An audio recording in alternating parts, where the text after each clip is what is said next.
Hey,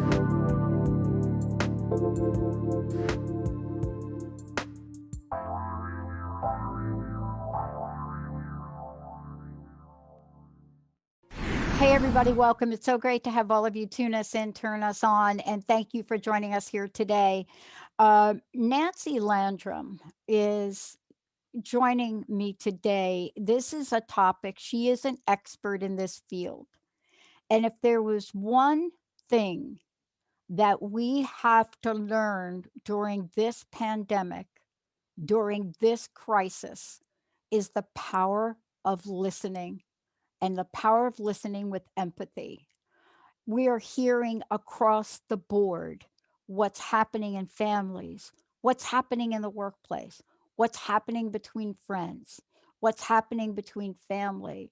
And if there was ever a time where this skill we had to learn was at the top of the list, I don't think we've had the, let's just say, awareness or wherewithal to prioritize levels of listening and listening. And Nancy, for those of you that may have heard her, she is a fantastic relationship coach. Her show, Relationship Rehab Show, Recovering Happiness in Your Love, and beyond your everyday romantic ability, it's powerful to see her work and what she does to bring people together in a way that builds on the level of love and commitment and connection.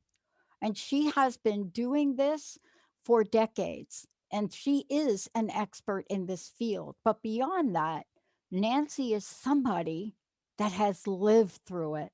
So whether you're reading her books or whether you're thinking about anger and what to do with it, this is the person that could help you and could help your family. Today, one of the most important conversations we could have is the power of listening with empathy. Nancy, great topic. Thank you. I firmly believe that after food and air and water and shelter, the number one emotional need that each of us has is to have at least one person in the world who's willing to listen to us and hear, perceive, see us who we really are. Not necessarily agreement. We don't need people to agree with us, just yes people around us. We just need people to hear with empathy who we are, what we're thinking, how we feel, what our needs are. It makes all the difference in the world. Yeah. I want to start by just naming the 5 levels of listening. Yeah, let's talk about it because, one of the things that I, up close and personal, have just gone through is trying to explain to a number of doctors and people what it is that's happening, what I need, and these 5 levels, when I looked at this, what I realized is I need to practice these not only in hearing, but in communicating. So tell us what these levels are. Well, the first level is just ignoring. When someone is trying to talk to you, but you ignore what they're saying, what they're not important to you. I can't think of anything that feels more disrespectful than trying to communicate and being ignored. The second level is pretending to listen, where your mind is on something else, but you're going through the motions, physical motions of acting like you're listening, but you're not really there. That is, it doesn't take very long for most people to know that you're not really listening to them. It's true. And then the third level is selective listening, where we just hear what we want to hear, or we pick out certain pieces that are being said, but we're not aware of the whole message. So that tends to lead to a lot of misunderstandings. Often that's when fights get escalated because we hear our partner is angry about this, but they also want to resolve it. Well, all we hear is that they're angry. We don't hear their intention to resolve the problem. And then attentive listening is what we do when we're in a classroom or in a training, or where you want to, your intention is to understand every word that is said. that most frequently happens in training. It happens in business. But the level of listening that I'm talking about that can transform a relationship, can transform a person, is listening for the purpose of understanding the other, their point of view, why they think what they're thinking, why they feel what they're feeling. And it doesn't mean that I need to agree with them, but it's a level of listening that requires me to be fully present with that person on all levels. So I'm not just picking up the words they're saying, but I'm noticing their body language, their facial expression, their tone of voice. I'm understanding the feelings going on behind the words that are being said. Just recently, I happened to be coaching a couple and was teaching them this skill.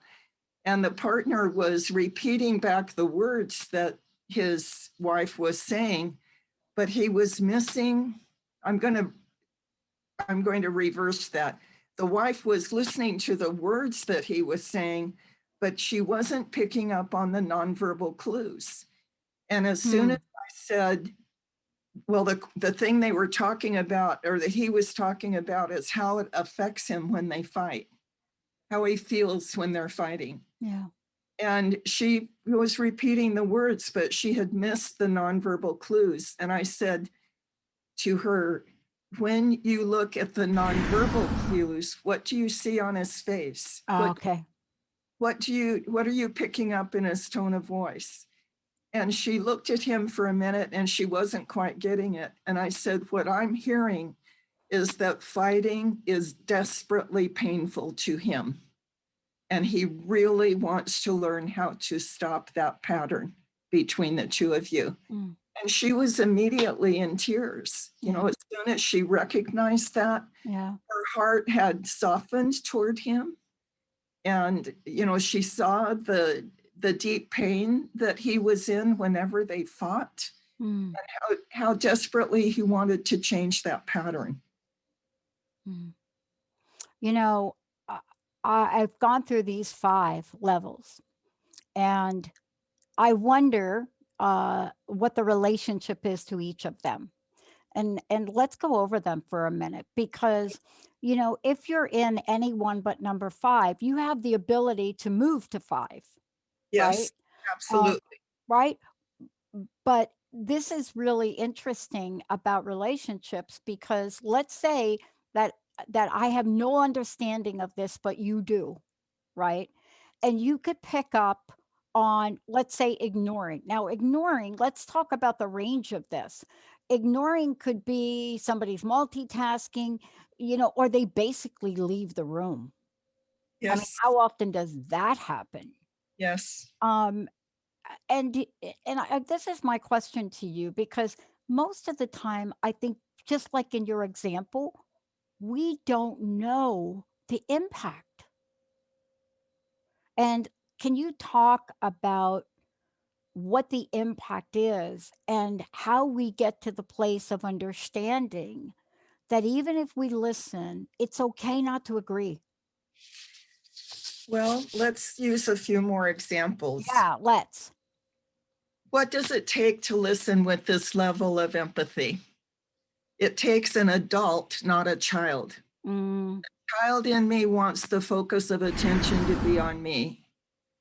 The immature part of me only wants my own way, wants what I want from this relationship.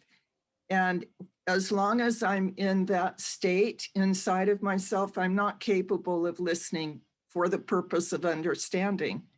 I have to set aside my own agenda, including my compulsion to correct the other or to give advice. I have to set aside that. I must listen with the intention to understand where the other person's coming from, their experience, their feelings, their point of view, their needs, and listening to that without getting defensive, you know, without trying to move them to agree with me.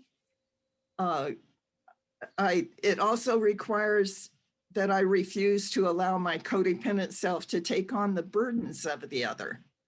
So if they're hurting, I need to listen with deep empathy, but without resist the impulse to dive into the pit of whatever feelings they're expressing myself. The best way I can explain it is to listen from a deeply caring but neutral place inside. It has great power. Hostage negotiators are trained to listen and repeat back what the criminal is demanding because it calms the situation down. I have a wonderful example of that. I was doing a teacher training a few years ago. I had 8 teachers in the class. I was giving them a new curriculum and teaching them how to teach it.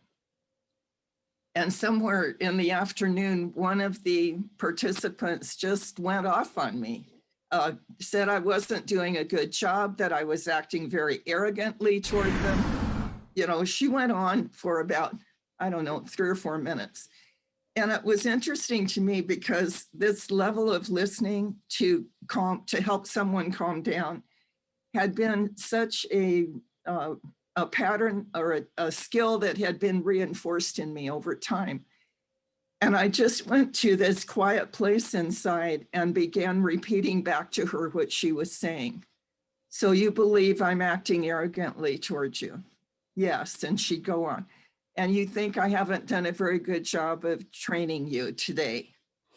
Yes. And she went on. Well, finally, she ran out of things to say. And I just said, I deeply apologize if I failed you in some way today. I did the best I could to prepare, but I may have fallen short of the mark. And I promise I'll take your feedback into consideration in the future. And we went on for the rest of the training. And when we were packing up to leave, she apologized to me. Mm. And on the way home, I was really proud of myself because I didn't go into this deep pit of, oh no, I did a terrible job. I just was kind of checked out in my own mind. Did anything she have to say, was it valid? Do I need to pay attention to that feedback? Or was she just having a bad day and we missed connections or whatever? And then it occurred to me that I'd been teaching this skill to these couples that were going to teach the curriculum. And I thought, what a perfect opportunity for them to learn how it works by watching this happen in a public, classroom. So repeating back in a caring, respectful way will calm down someone that's upset. One of my clients, his name is Chris, he had about a 9 or a 10-year-old son that would get very easily frustrated. Mm. They were working on homework and the boy got very frustrated and started crying and was complaining. And then Chris got frustrated with him and was yelling at him. And Chris remembered what I told him about using this skill to calm down someone that's upset. So he switched. You mentioned a minute ago that anyone on any of those levels switch. Yep. Well, he switched and began to listen with caring, repeating back what his son was saying, complaining about, I'm sorry, get rid of the dog here. Yeah. And Chris began to calm down. I'm going to put the dog out. Well, let's take a short break, everybody, because I love it when our animal friends jump in and want to say something about something so important. Let's take a short break, Benny. And when we come back, what we're going to talk about, first of all, is going to make sure if you want this exercise that we show you how to do it. When we come back, we're going to talk about what does it look like when you think you are connecting by giving a person an example of what's going on in your life. Is that connecting? Is that listening? What is that? Let's take a short break, everybody. We'll be right back.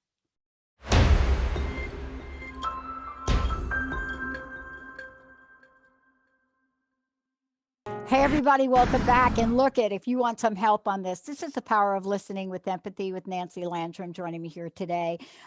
Nancy, what is the best way for people to work with you, find out more? And also, how did they get copies of the exercise we're talking about today? Go to my website, nancylandrum.com, and there's a free download on the homepage that's called Communication. Does it connect or distance? And there's a list of common methods of communicating that create distance predictably. And then there's instructions for how to listen for the purpose of understanding. Awesome. Thank you for that. And people can work with you directly, just like the couple you mentioned. Yes. Yep. This is such an important topic that we don't even know that we're not doing this. So I want to ask you a question around this, and I know you've got an example of it. The question I want to ask you, and let me give you this scenario. We think we're listening and empathizing when you are talking to me about a life event and you're expressing this at a heartfelt way. And what we do is then jump in and say, you know, Nancy, I just went through that myself. I know how you feel. I just went through that. That happened to me, and this happened to me, and this happened to me. And we think, look at the great job I did. Well, that's a very common response. And what it does is it takes the focus of attention off of you and onto me and makes it about me, not about you. Mm-hmm. Very funny, now it's funny. When my first husband died at the memorial service, a woman I didn't even know came up to me and said, I know how you feel. I just lost my cat. Can you believe it? I was so stunned. My mouth just fell open. That was so stunning. But another friend, when I was talking to her about grief, in fact, then she began to talk about what she went through when her husband died. And she was a good enough friend that I said, you know, you stopped listening and began talking. And people, in explaining what those who are in grief, experiencing grief, what they need, they mostly need to talk and be listened to with empathy. They don't need your examples. You know, they don't need you to say, well, this happened to me, so I understand how you feel. One of the best examples of empathy I've ever experienced was, again, shortly, just a few days after my first husband died. And my sister was staying with me. And we sat down to have lunch. And as was our habit in those days, we bowed our heads to say grace. And I could not pray. I began crying. Mm. And when I finally looked, I had my head bowed with tears falling on my food. And when I looked up, my sister was just sitting there crying with me. And it still touches me to remember how deep the comfort was that she was grieving with me, that she wasn't trying to talk me out of my grief or, tell me it was going to be okay. It looked like the whole world had ended at that particular moment. Yeah. I want to go back to Chris and his. Yeah, please, because we have to learn. There's a part of this, even in my example and your example, there's a part of this that expresses ego in the forefront, and ego in the forefront doesn't allow, right? And that example I gave was ego in the forefront. And it doesn't mean we're attempting to do harm. I just don't think we know any better. But let's go back to your example. Well, Chris, when he was upset with his son because his son was upset, he remembered what I'd said about using that listening skill to calm someone down. And so he shifted and began to just repeat back to his son, so you're upset because, or you're having trouble with this homework assignment, it's frustrating you. And his son would say yes, and then talk some more. And gradually the upset level of his son came down and down until finally he wasn't upset anymore and he quit crying. And the interesting thing that Chris said about himself is that in that switch to listening to understand, he felt like he became the adult again rather than the child reacting like a child to a child's upset. I have another client currently whose son is 12, I believe, and he complains about everything. He's unhappy about everything. And he did an exercise that I frequently give parents for children, although it works just as good with adults. And it's called taking out the trash. And he just started asking his son, okay, what are you mad about? What else are you mad about? What are you sad about? What else are you sad about? What do you wish would change? What are you afraid of? And then finally they end up with, what are you glad about? And he said the first time he did this exercise with his son, his boy just kind of was perfunctory in his answers. But the second and third time he opened up more when he realized he wouldn't get in trouble for saying he was mad because his sister got more attention than he did, or he was mad because somebody at school was not treating him very well. It was like he got permission to say what he was angry about in the very respectful format. And his dad was willing to listen without giving advice, without judging him, without telling him he was wrong to feel that way. And an interesting thing happened because this kid has had it's been very impossible for him to admit when he's wrong about anything. Well, he did something to hurt his sister last weekend, and his dad found out about it, and he just went to the boy and he said, okay, now you tell me what needs to happen next. And this boy said, I guess I need to go apologize. And he had been totally unwilling ever to apologize about anything before. But what I said to my client is, you're helping him become emotionally literate. Yeah. So that he understands his feelings, he feels safe in expressing his feelings, and he knows that he's not going to be in trouble with you for expressing honest feelings. Mm. I love that story. It's very powerful. We're going to take a short break. When we come back, we're going to talk about the energy of those 5 levels and how we enact fight or flight. Fight or flight. It shows up. Are we willing to actually hear, listen, and empathize with someone without taking it personally? How do we do that? How does that communication look? And can we get to that neutral place inside? That's what Nancy's going to help us with. We're going to take a short break, everybody. We'll be right back.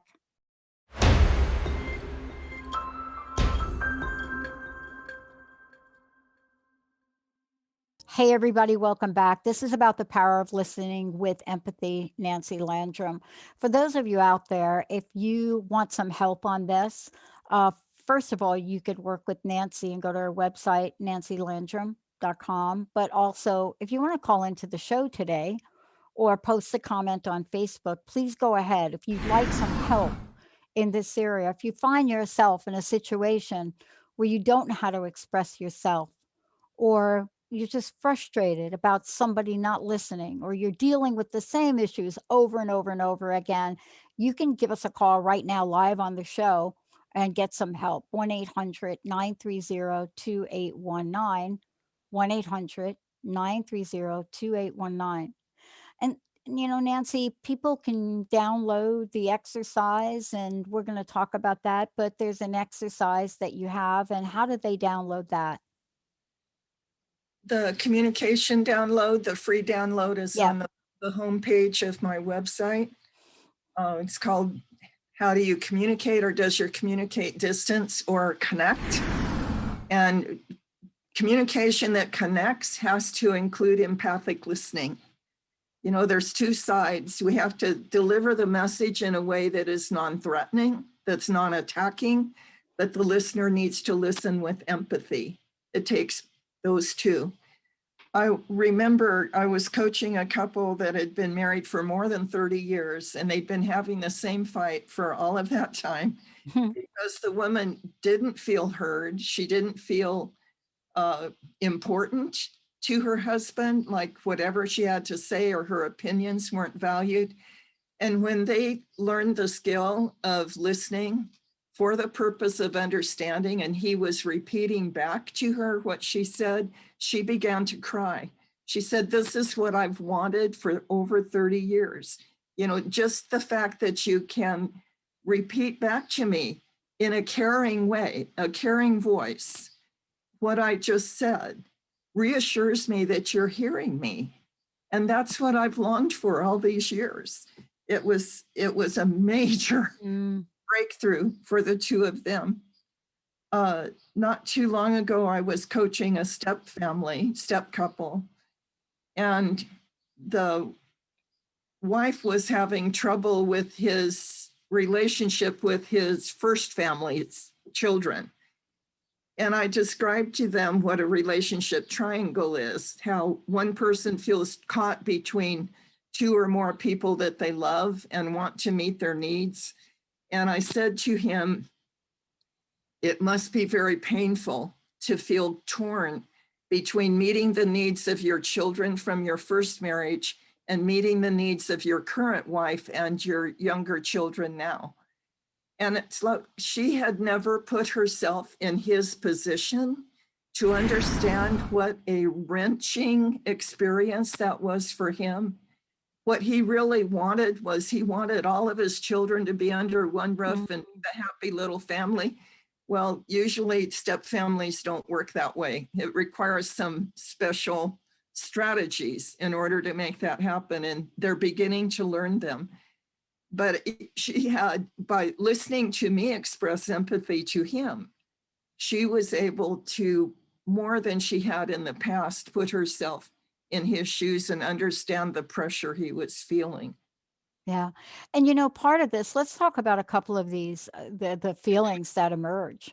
You know, I think I've heard more often, especially in some of the research I've done, and certainly you've heard this, that people feel invisible. They feel invisible. And it's not just the women that feel invisible. You know, sometimes men feel invisible. They feel like you're spending time with your mother. You call your mother every day. You call your sister. You go out with your girlfriends every day. But this feeling of invisible is really, it's real. Yes. And yet it almost sounds like you don't know what to do to help when somebody feels like that. But there is a solution, right? The solution is, well, first of all, I tell couples they need to have 2 dates every week. One date is for fun, to remember why they love each other and to have a good time together.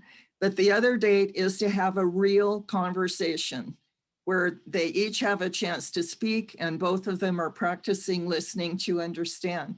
This gentleman who was married to the woman for 30 years, he did not know how to give her what she needed. He loved her. He wanted to give her what she needed. She didn't know really how to express what she needed, and he didn't know how to give it to her. When she would bring up a problem, he thought it was his job to fix it. And Jim taught me that that's frequently what a man thinks when their woman brings up some problem, then he should just dive in and fix it. And I finally began to tell Jim, I don't need you to fix everything. I need you to hear me. And when he found out his assignment was just to listen with empathy and care about what I was going through or what I needed, then it took a lot of pressure off of him. He didn't have to fix everything I brought up that I needed to talk about. And you know what's interesting about that, Nancy? And let's really talk about this for a minute. Because even though the fix it doesn't work, there's a level of love, right? Mm-hmm. You know, and somebody may just want things to be peaceful. Yes. And they see it as not peaceful, Yes. or they see it as conflict, or they see it as, you know, this is something that we can just fix. How do we move a person who is so, I fix everything, right? And, we have to look at the people that are fixers in a very open-hearted way, Of course. right? Because most of the time they're not fixing, because they got nothing better to do. They're trying to help a loved one get out of pain. It soothes my pain if I can suggest something that will soothe your pain, because it hurts me to see you hurting. So I want to fix it, and I fix it mostly by giving advice which hasn't been asked for. When you give advice that hasn't been requested, you're basically saying, I'm smarter than you. I can figure this out. It's not your job to figure it out, or you haven't been able to. Giving advice that hasn't been requested is one of the most disrespectful communication things you can do. If you've got advice that you think would be valuable, you ask for permission first. But most upsets can be resolved by simply listening with a caring attitude.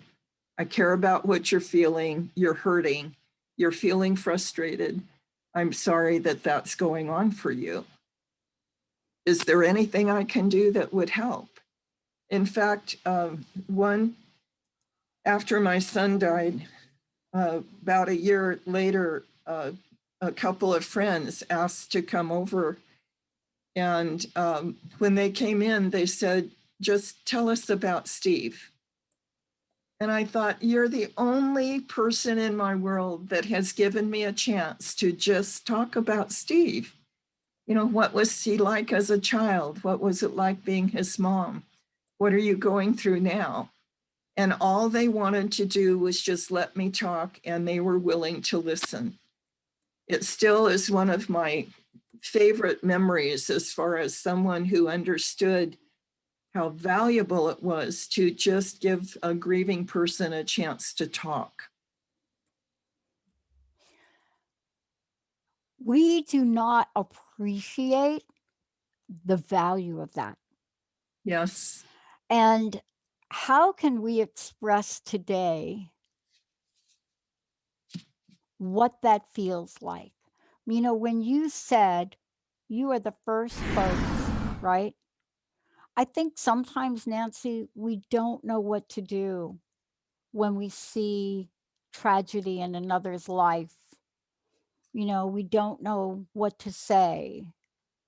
But how beautiful was that? And what did that feel like for you? It felt so comforting to me. It was,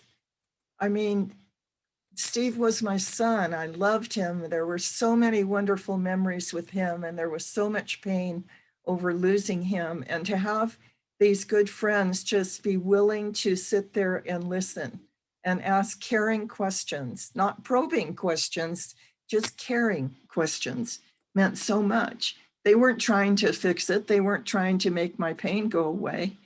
And I would have shut it down somehow if that had been their motive. Mm. I want to be sure to cover, I thought of this after I wrote the outline for this Sure. session. My younger son, I'm going to call him Paul Okay. for his sake. Yep. While my marriage was falling apart and my older son was becoming a drug addict, Paul just kind of put his head down and got himself through high school and got himself a job and enrolled in college, and then, went on to build his adult life. But when he hit his 20s, all of a sudden, all of the ways that he had been ignored while I was trying to take care of my marriage and trying to take care of my older son erupted in enormous amount of resentment and anger, because basically I ignored him. He took care of himself. He wasn't the problem child. And he was so angry that he made it very obvious. He did not want to be around me. And refused to speak to me for several years. And the first time we got together, he agreed to meet with me and tried to talk about this. I made the classic mistake. He was telling me what was causing so much hurt in him, and I responded by explaining what was going on with me during those years. I wanted him to understand where I had been during those years when he had been neglected. And he got up and left. Yep. And it took about another year before I understood my mistake, and I realized I wanted him to be the adult listening to me rather than me being the adult, the parent listening to his pain. And about over the next 5 years, every once in a while, we would have a phone conversation and he would recall this memory or that memory. And I had to listen with empathy, understanding where he was at that time, how those circumstances felt to him. He didn't need to hear my excuses. He didn't need to hear, he couldn't at that time understand where I was at the time. He needed me as his mother to understand how I had neglected him, how ignored he had been. And over the next 5 years, every once in a while, he would open up and we'd have this very deep conversation. And all I could do was listen with empathy. And he had some of his facts wrong, and it wasn't the right time to correct him. Mm-hmm. But over those years, as he went into deep sharing about his pain, and I was able finally to listen with deep empathy, our relationship began to heal. Yeah. Until now, we have a wonderful relationship and have had for the last several years. That's why you're a great coach in this arena, Nancy. That's why you're a great coach, because one of my mentors who passed away very abruptly, she said to me, Pat, you cannot take a person to a place you haven't gone. You can't do it. It's not, not a place where you can fully know or have a sense of what something's like. And I got a sense of that, and it, because I was trying to, I had an attitude about people that weren't physically well, and then I became physically not well. Yeah. And so my whole perspective changed, and I thought to myself, I wish I could take back some of the things I've said, and I ended up making amends for a lot of things. Yeah. But you're a great coach because of what you had learned and then taught others, and then how you showed up. And so that's what makes a great coach. That's what makes somebody absolutely phenomenal to shorten the curve to help couples engage, or even if the couples are not meant to be together. You Right. get to that place in a loving way. I want to ask you a question because we haven't talked about this, but let's talk about this because you brought up your son. These things we're talking about are also applicable to friends and family. Absolutely. Yeah. Absolutely. Yeah. I have a friend right now who's in her 50s, and her son, who's in his 20s, is blaming his mother for everything wrong in his life and is not treating her very well and is pretty angry with her. And all she wants, she keeps trying to explain to him why she did this or why she did that, or, she's got this explanation or that explanation. And I'm saying to her, that's not what he needs. That's not going to help. If you want the relationship to heal, you have to be willing to listen to his experience with empathy. And if you are fortunate, then someday that wound will gradually heal. And if you're fortunate, someday he'll be able to look at the situation from your point of view. But right now, he's not ready. He can't hear it. Yeah. Yeah.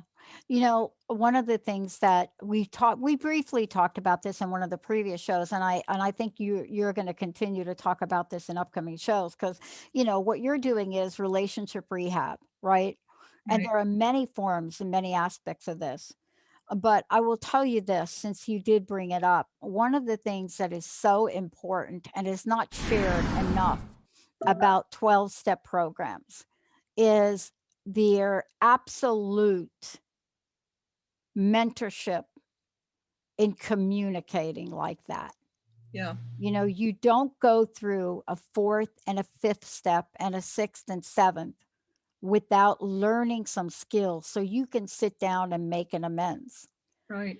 And that is the process of listening to what the other person's experience is like Yeah. without justifying. And it is an excruciating process, but the program doesn't talk about it because they have this anonymity. But I will tell you this, there's a skill that each of us can learn, and this is so important for us to learn it. Now, look, let's go to the phones. We've got somebody calling in. Let's go to the phones. Benny, who do we have? Janine calling in from Seattle. Hi, Janine. Hi, Janine. Hi. How can we help you today? Well, I just wanted to call in. It's been interesting listening to both you and Nancy.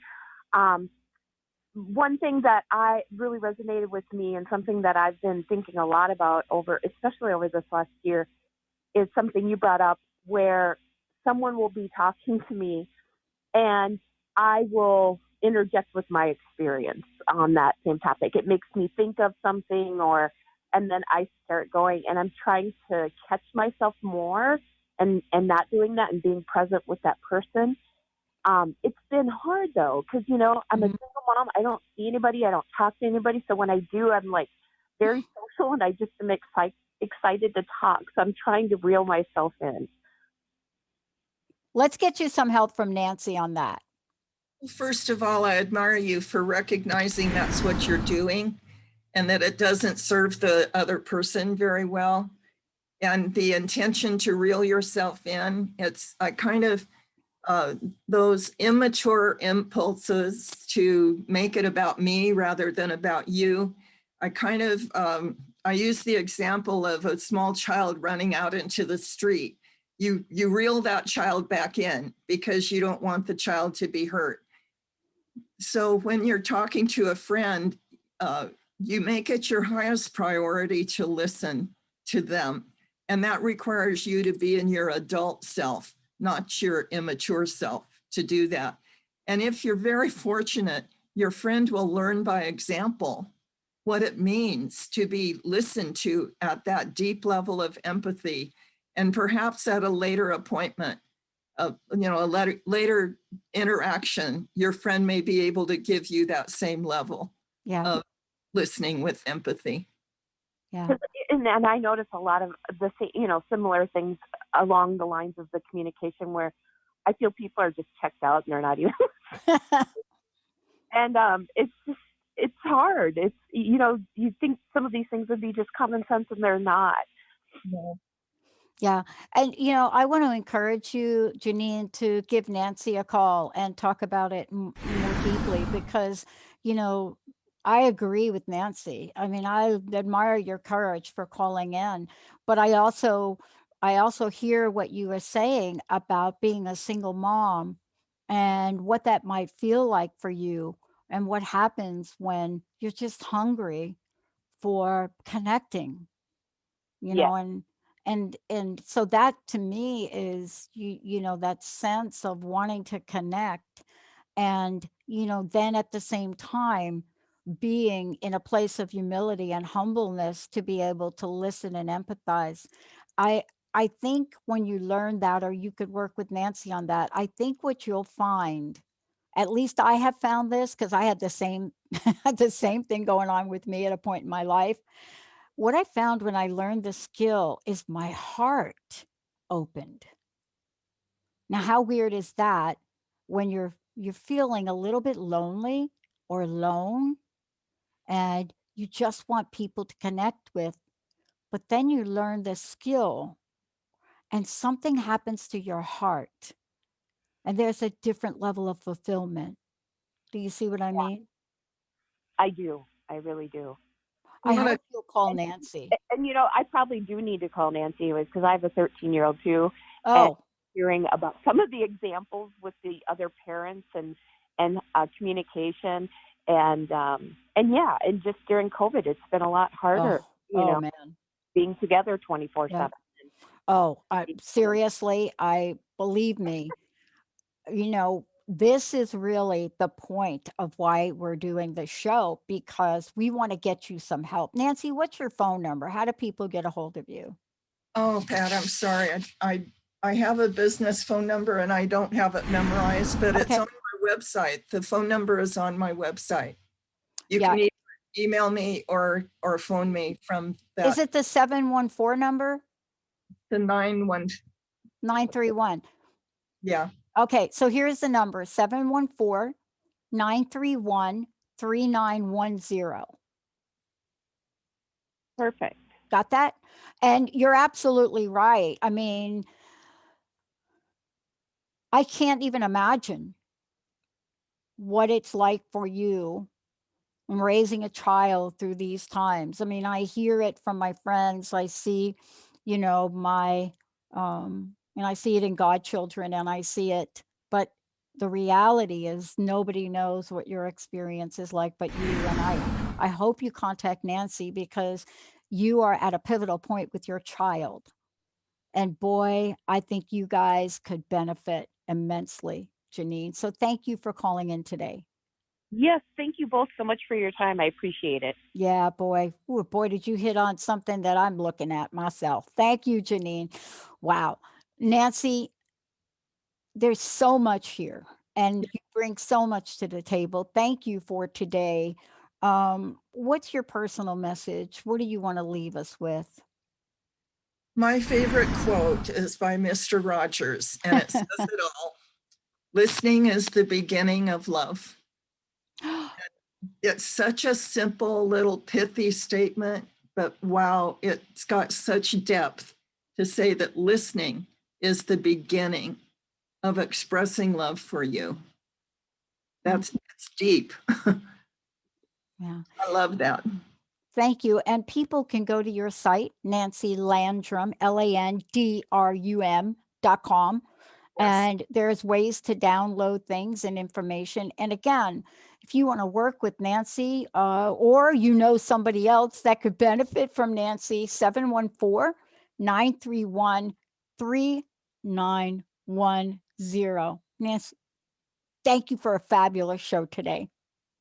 My privilege. I'm so grateful to have the opportunity to talk about this one particular skill because it is so incredibly powerful. And I'll tell you, I think Janine nailed it. There are so many people that don't even know that they can get some relief by learning this as we go through COVID. Thank you. Nancy Landrum, I'm Dr. Pat, everybody. And I just want to say to all of you, reach out, get some help. Believe me, your life will change. We'll see you next time.